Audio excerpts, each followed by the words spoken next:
Physical needs क्या है? Physical needs ये है कि भाई हर इंसान की ज़रूरियात हैं, कुछ बेसिक नेसेसिटीज ऑफ लाइफ हैं, जो कि वाटर है, फूड है। So let's begin with Abraham Maslow.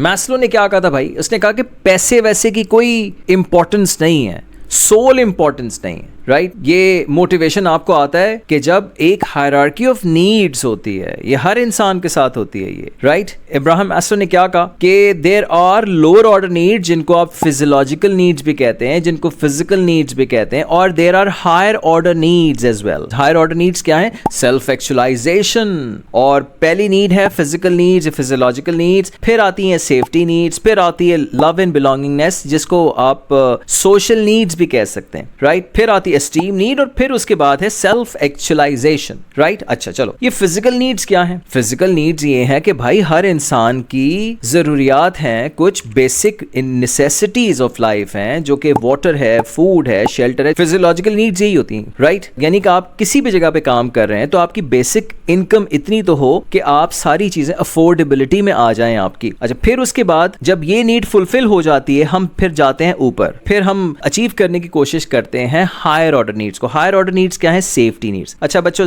जरा सुन लो, सेफ्टी किस चीज की सेफ्टी? ये सेफ्टी है वर्किंग कंडीशंस की सेफ्टी, कि मेरी जान का तहफ्फुज, यानी कि मैं अगर किसी वेल्डिंग प्लांट में काम कर रहा हूं तो I should be provided with goggles, right? अगर मैं किसी डेंजरस एनवायरनमेंट में काम कर रहा हूं तो मुझे प्रॉपर इंसुलेटेड प्रोटेक्टिव क्लोथिंग मिलनी चाहिए। ये वर्किंग कंडीशंस की सिक्योरिटी हो गई। और दूसरी सिक्योरिटी है टेन्योर की। टेन्योर का क्या मतलब? टेन्योर का मतलब है कि आपका टाइम पीरियड, जिस टाइम पीरियड के लिए आपको हायर किया गया है, या फिर आपको जिस टाइम पीरियड के लिए इंगेज किया गया, उसकी भी सिक्योरिटी होनी चाहिए। क्या मतलब? मैं मुझे जॉब मिल गई और मैं क्या तकरीबन 4 महीने 5 महीने बाद मेरा कॉन्ट्रैक्ट खत्म हो जाएगा, फिर मैं दोबारा रोड पे होऊंगा? नहीं, ये चीज नहीं होगी आपके पास। तकरीबन 4 साल का कॉन्ट्रैक्ट है या 5 साल का कॉन्ट्रैक्ट है। तो moving on again to safety, safety need implies the safety of working conditions and safety of time period. तो आई शुड फील प्रोटेक्टेड कि भाई मैं इतने अरसे तक इस ऑर्गेनाइजेशन के साथ, इस बिजनेस के साथ एंगेज हूं। फिर आती है बच्चों लव एंड बिलोंगिंगनेस, और फिर जिसको हम कहते हैं सोशल नीड्स। अच्छा, सोशल नीड्स का मसला है क्या? सोशल नीड्स किसको कहते हैं? कि मैं किसी जगह पे काम करने के लिए गया और मुझे बहुत ही आइसोलेशन में मैं फील कर रहा हूं अपने आप को। I am feeling like a fish out of water. मैं जितना जल्दी जेल इन कर जाऊंगा, जितना जल्दी लोगों से कनेक्ट कर जाऊंगा, उतनी जल्दी मेरे सोशल नीड्स फुलफिल हो जाएंगे। अच्छा, सोशल नीड्स की एग्जांपल ये भी है कि बच्चे कभी कभार अपने स्कूल, कॉलेजेस, यूनिवर्सिटी, और कभी कभार तो आप अपने करियर के ऑप्शंस चूज करते हैं सोशल नीड्स की बेसिस पे। क्या मतलब? कि भाई वो अपने पेरेंट्स से कहते हैं मेरे दोस्त सारे इस जगह पे जा रहे हैं, शाम में इस टीचर के पास ट्यूशन पढ़ने जा रहे हैं, मैं भी जाऊंगा, राइट? वैसे डिपेंडिंग ऑन पर्सनालिटी, लेकिन मोस्टली लोग ये करते हैं कि सोशल नीड्स की बेसिस पे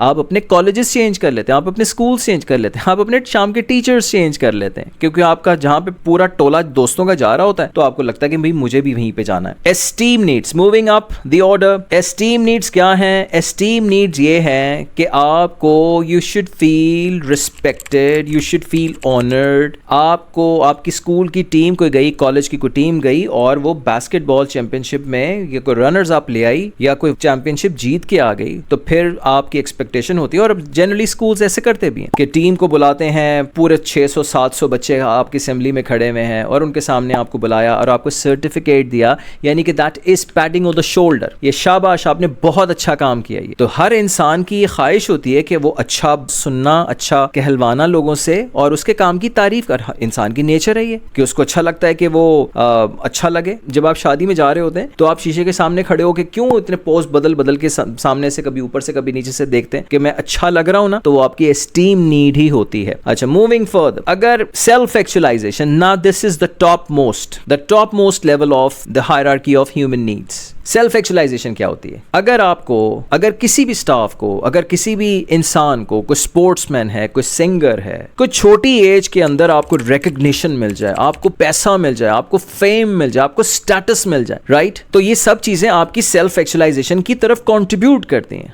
आपको पता लग जाए कि भाई मैं इंटेग्रल पार्ट हूं इस ऑर्गेनाइजेशन का। इस ऑर्गेनाइजेशन के कोई भी डिसीजंस एक्सपेंशन के हों, कोई कॉस्ट कटिंग के हों, कोई मशीनरी लेके आनी हो, सारे डिसीजन मुझसे पूछ के किए जाते हैं, और आपकी ये कोई चौधराहट की वजह से नहीं पूछा जाता है आपसे, आपकी एबिलिटीज की वजह से पूछा जाता है। तो when you are able to solve any complex problem, तो that means you are at the stage of self actualisation. अच्छा, इसमें मुख्तलिफ लोगों की सेल्फ एक्चुअलाइजेशन और होगी। कोई रिलीजियस लोग हैं तो उनकी सेल्फ एक्चुअलाइजेशन ये होगी कि हमने ज़्यादा से ज़्यादा लोगों को दीन पे लेके आना है, ज़्यादा से ज़्यादा लोगों की खिदमत करनी है। और मदर टेरेसा की सेल्फ एक्चुअलाइजेशन क्या होगी कि ज़्यादा से ज़्यादा लोगों की खिदमत करनी है। अब्दुल सत्तार एदी साहब की सेल्फ एक्चुअलाइजेशन कुछ और होगी as compare to a self actualization of any political figure. तो आई होप आपको सेल्फ एक्चुअलाइजेशन समझ में आ गई होगी। तो thank you very much. So see you when I will be starting the theory of Herzberg.